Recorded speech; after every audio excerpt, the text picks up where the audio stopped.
د کرکټ زده کړې برخې ته ښه راغلاست.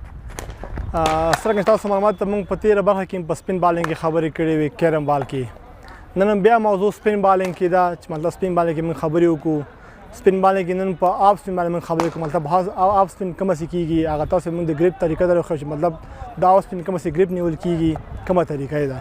صحیح ده؟ ښه، اوس موږ راځو آف سپین ګریپ ته راځو.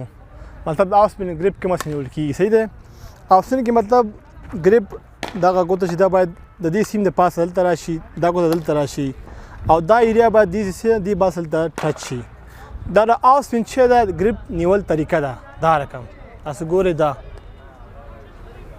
د آف سپین چې دا ګریپ نیول شو.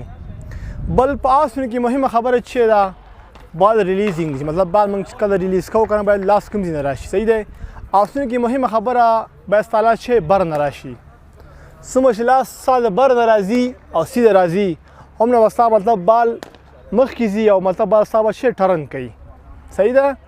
ځکه دا سپین مطلب سپین کې کټګریانې دي، مطلب 10 یا 11 12 په ستا لاس 200مه کړایي کې راشي درجه کې چې مطلب لاس بر نه راغللو او چې کله بال لاس بر نه راشي مطلب ستا بال به مطلب ډېر ښه ټرن کوي او ښځې کې به چې بال به ښځې کې ولیږي.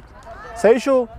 بل آف کې بله مهمه خبره چې کله بال موږ ریلیز کوو هغې نه بعد زموږ باید دا مخکې خپه نه ده، دا خپه باید زموږ چې په پنجه باندې راشي. آف کې مهمه خبره چې کله موږ بالینګ کوو، چې کله موږ بال ریلیز کوو باید زموږ دا چې په پنجه باندې خپه راشي. چې کله پنجه باندې زموږ خپه راځي بیا زموږ بیا چې بال د بر نه راځي او بال کې مطلب بیا چې ټرن ډېر راځي او بل بال بونس هم بیا ډېر ښه کوي. مطلب ټرن نه شي هغه سیم لګېږي بیا چې هغه بال بونس هم ډېر ښه کوي. بل هغې نه مهمه خبره بله چې کله موږ بیا هغه کوو ریلیزینګ بال خپته ګریپ شو تاوه شو، هغې نه بعد مطلب فالتو ډېره مهمه ده، باید موږ بېرته ریډي پوزیشن کې ودرېږو. صحیح ده؟ نو سپین دغه څو طریقې تاسو ته ما وښودلې، د یو مطلب دغه څه زده کړئ.